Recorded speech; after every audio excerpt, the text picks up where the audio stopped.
Hello students. तो पिछला जो हमारा वीडियो था उसमें हमने न्यूमेरिकल्स कंप्लीट कर लिए थे। हमारे पुराना जो चैप्टर चल रहा था उसके, ठीक है। अब हम नया चैप्टर शुरू करें। यूनिट हमारी वही चल रही है ना, यूनिट चेंज नहीं हुई। जैसे यूनिट चेंज होती है मैं बता देती हूँ, बट अलग अलग सेक्शन से अलग अलग चैप्टर्स हैं तो वो भी मैं बता के चल रही हूँ। बट आपको हेडेक नहीं लेनी है, जहाँ यूनिट चेंज होगी वहाँ मैं बता दूँगी, ठीक है। यूनिट सेकेंड चल रही है हमारी अभी, ठीक है। तो आज हम लोग जो पढ़ेंगे वो चैप्टर जो है हमारा, उसका नाम है potential step and rectangular potential barrier. नया टॉपिक शुरू कर रहे हैं अपन, रेक्टेंगुलर पोटेंशियल बैरियर, ठीक है ना। हिंदी में बोलते हैं हम इसको विभव सीढ़ी। पोटेंशियल स्टेप से मतलब विभव सीढ़ी, और यह है आयताकार विभव रोधिका, ठीक है, बैरियर रोधिका, ठीक है। तो जो फर्स्ट टॉपिक है हमारा इसमें वो है पोटेंशियल स्टेप, ठीक है। ध्यान से समझना, समझने लायक अच्छा टॉपिक है और हर एक चीज़ कंसेप्चुअल है। जो हमने पिछला पढ़ा था वन डायमेंशन पोटेंशियल, उससे थोड़ा ज़्यादा समझने का है इसमें, तो थोड़ा ध्यान से पढ़ना, ठीक है।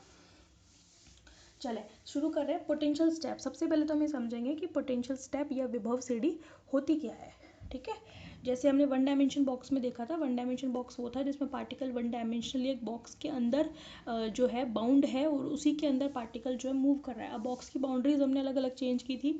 जब हमारा नॉर्मल वन डायमेंशन बॉक्स था इनफाइनाइट, तो वहाँ पे लिमिट्स जो है वो 0 से ए से 2a या अदर हो सकती हैं, ठीक है। तो वहाँ हमें विड्थ चेक कर रही है कि बॉक्स की विड्थ कितनी है, उसके कोऑर्डिनेट से मतलब नहीं है। फिर सिमेट्रिकल पोटेंशियल में हमने देखा कि वहाँ जो पोटेंशियल बॉक्स की जो बाउंड्रीज होंगी वो नेगेटिव टू पॉजिटिव होंगी, है ना। अब वो -a से +a है या -2a से +2a है, इस टाइप से, ठीक है। अब आप समझे कि पोटेंशियल स्टेप क्या होता है, ठीक है। चलें, पोटेंशियल स्टेप मतलब सीढ़ी, है ना। सीढ़ी कैसे होती है, नीचे का स्टेप फिर ऊपर का स्टेप फिर ऐसे बढ़ती हुई होती है। सीढ़ी हमेशा बढ़ती हुई होती है, पर वो दोनों काम करती है। आप नीचे से ऊपर भी जा सकते हो, ऊपर से नीचे भी आ सकते हो, ठीक है। तो उसी इस हिसाब से ये भी बनेगा। तो आप पहले देखें कि पोटेंशियल स्टेप का मैं किस तरीके से आपको पोटेंशियल दिखाऊंगी, ठीक है।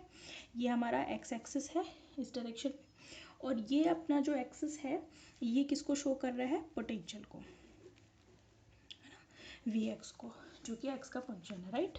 अच्छा, अब देखो, अगर क्या हो कोई पोटेंशियल इस तरीके का हो जिसमें जो वी एक्स की बाउंड्री है उसके एक तरफ तो पोटेंशियल हो 0, ठीक है। यानी कि जो विभव क्षेत्र है, एक विमीय पोटेंशियल रीजन है, उसके एक तरफ तो पोटेंशियल हो 0 और दूसरी तरफ जो पोटेंशियल है वो फाइनाइट वैल्यू का हो, है ना। यानी कि परिमित मान का विभव हो दूसरी तरफ। जैसे यहाँ पे आपको परिमित मान का विभव दिख रहा होगा, ठीक है। इसको मैंने नाम दे दिया V0, ठीक है। तो एक रीज़न तो आपको इधर वाला दिख रहा है, लेफ्ट हैंड साइड वाला, ठीक है। यहाँ पर पोटेंशियल मैंने 0 मार्क किया है, ठीक है। ये आपको डार्क में दिख रहा होगा।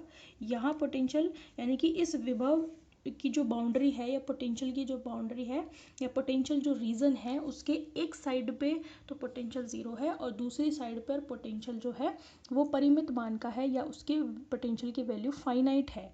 तो उस केस में जो विभव क्षेत्र कहलाता है या पोटेंशियल रीजन है वो क्या कहलाता है, पोटेंशियल स्टेप या विभव सीढ़ी, ठीक है। तो आपको दो रीजन्स दिख रहे होंगे, इसको हम रीजन फर्स्ट कह देते हैं और जो दूसरा वाला राइट साइड वाला जो रीजन है उसको हम कह देते हैं रीजन नंबर सेकेंड।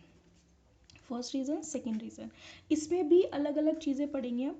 एक बार तो हम पढ़ेंगे, अच्छा पार्टिकल कहाँ से आ रहा है, पार्टिकल आ रहा है लेफ़्ट टू राइट, मतलब यहाँ से कोई पार्टिकल आ रहा है, मूव कर रहा है और वो मूव करके कहाँ टकरा रहा है, इस बाउंड्री पर टकरा रहा है। अब वो डिपेंड करेगा कि जब पार्टिकल लेफ़्ट टू राइट आ रहा है तो उस टाइम उसकी एनर्जी इस पोटेंशियल फाइनाइट की, इसकी जो पोटेंशियल वैल्यू है, फाइनाइट वैल्यू है पोटेंशियल की, इससे कम है या इससे ज़्यादा है, वो डिपेंड करेगा। हम अलग अलग केसेस पढ़ेंगे। यानी कि आने वाले पार्टिकल की एनर्जी अगर इस पोटेंशियल की फाइनाइट वैल्यू से कम है तो ये वाला केस होगा, फर्स्ट वाला, है ना। ऐसे मैंने बाउंड्री बनाई, ऐसा कोई फिक्स नहीं है कि आप इसके बीच में बनाओगे करके, बस लेस देन V0 होनी चाहिए। कोई बच्चा कहेगा मैम मैं तो डैश डैश यहाँ से दिखाऊंगा, दिखा ले भाई, कोई दिक्कत नहीं है। कोई कहेगा कि मैम मैं तो यहाँ दिखाऊंगा, बिल्कुल दिखा सकते हो, वो कोई ऐसा कोई वो नहीं है। बस हमें ये दिखाना है कि पार्टिकल जो लेफ़्ट टू राइट आ रहा है उसकी एनर्जी पहले वाले केस में लेस देन V0 है और दूसरे वाले केस में ग्रेटर देन V0 है, बात समझ में आ रही है मेरी आपको? यहाँ पे पोटेंशियल है 0। ठीक है, पोटेंशियल स्टेप का कॉन्सेप्ट क्लियर हुआ माइंड में? तो अब ये देखो, एक स्टेप जैसी दिख रही है ना, स्टेप ऐसी तो होती है, नीचे वाला स्टेप है, फिर आप ऊपर रखोगे तो एक स्टेप की शेप बन गई है, इसलिए हम उसको क्या नाम बोलते हैं? पोटेंशियल स्टेप या फिर विभव सीढ़ी। तो सबसे पहले तो डेफिनेशन क्या हुई इसकी, कि अगर किसी विभव क्षेत्र में पोटेंशियल उसके एक तरफ तो 0 और दूसरी तरफ फाइनाइट वैल्यू लिए हो तो उसको हम क्या बोलते हैं? पोटेंशियल स्टेप कहते हैं। आने वाला पार्टिकल आ रहा है left to right and it will depend upon the cases. जो कमिंग पार्टिकल है उसकी energy less than V naught है या फिर ग्रेटर देन वी नॉट है। We will study both the cases, for less than V naught and for greater than V naught. ठीक है, एक एक करके पढ़ेंगे। ठीक है, सबसे पहले देखें, ठीक है, इफ अ पार्टिकल, ऐसे या फिर ऐसे लिखो आप इसको, if in any one dimensional potential region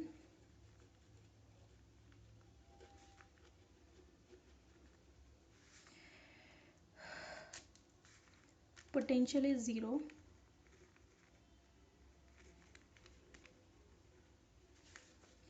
at one side and have finite value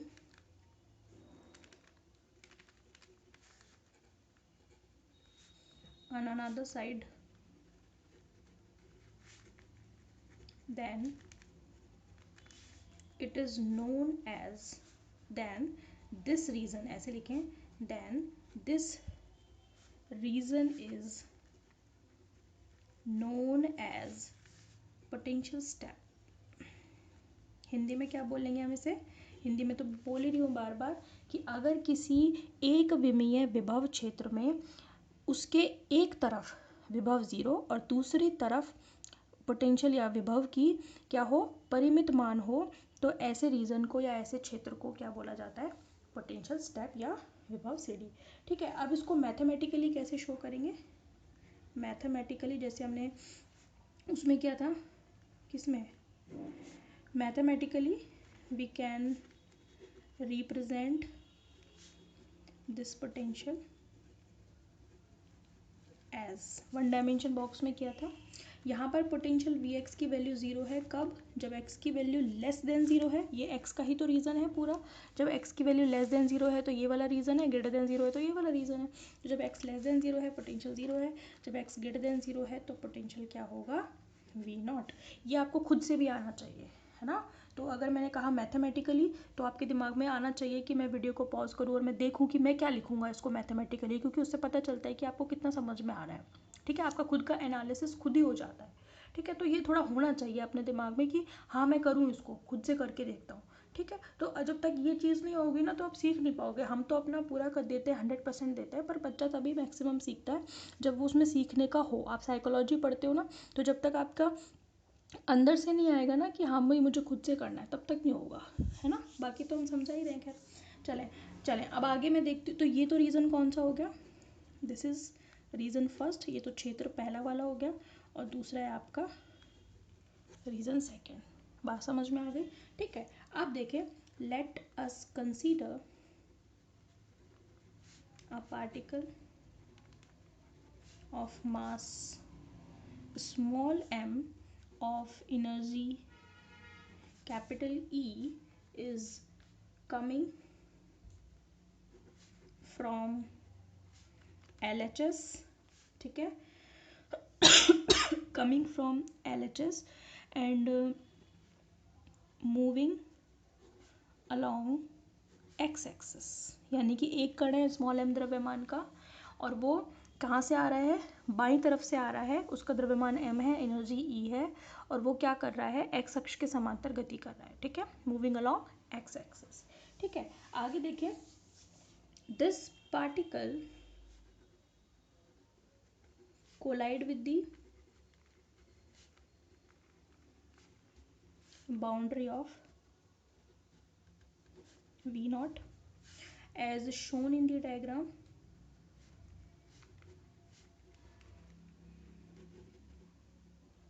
ठीक है, ओके, तो एक तरीके से ये जो बाउंड्री है, इस पार्टिकल अगर वो यहाँ टक्कर करेगा तो वहाँ फिर वो बैरियर का काम करेगा, पोटेंशियल बैरियर का, ठीक है।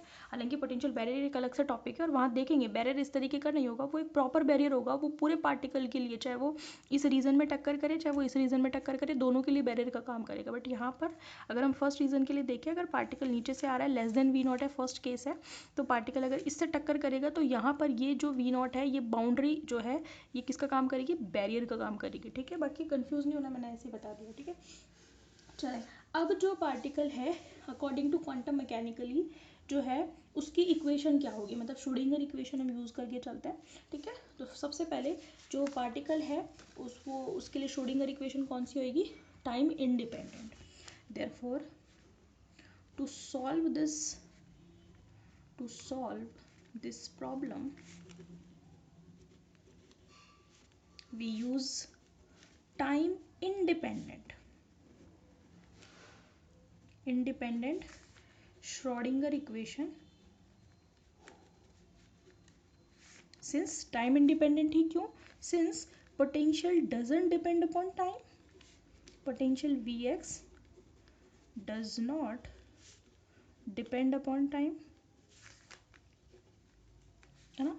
तो पॉसिबल है कि राइटिंग में थोड़ा इशू हो रहा हो, समझ में नहीं आ रही हो, वैसे तो मेरे हिसाब से आ रही होगी, स्पेलिंग वगैरह है तो वो तो मैं बोल ही रही हूँ, तो आपको आती भी है, ठीक है, तो समझ में आ रहा होगा आई थिंक, है ना। राइटिंग तो चलो खैर बोल भी तो रही हूँ मैं, ठीक है। चलो श्रोडिंगर इक्वेशन क्या होगी, व्हाट विल बी, अच्छा श्रोडिंगर इक्वेशन टाइम इंडिपेंडेंट होगी, क्यों होगी उसका रीज़न बता दिया, because potential doesn't depend upon time, potential समय पर निर्भर नहीं कर रहा, ठीक है। तो क्या होती है equation, h psi is equals to E psi. This is time independent Schrodinger equation, but we know that this Hamiltonian h, actually this sum of the kinetic energy and potential energy. So what is the kinetic energy, minus h cut square upon 2m, है ना, d ले लो d2 by dx square, है ना, psi जो है that depend upon time but potential doesn't depend upon time, ठीक है, plus potential Vx psi xt is equals to E psi x T, right, समझ में आ रही है।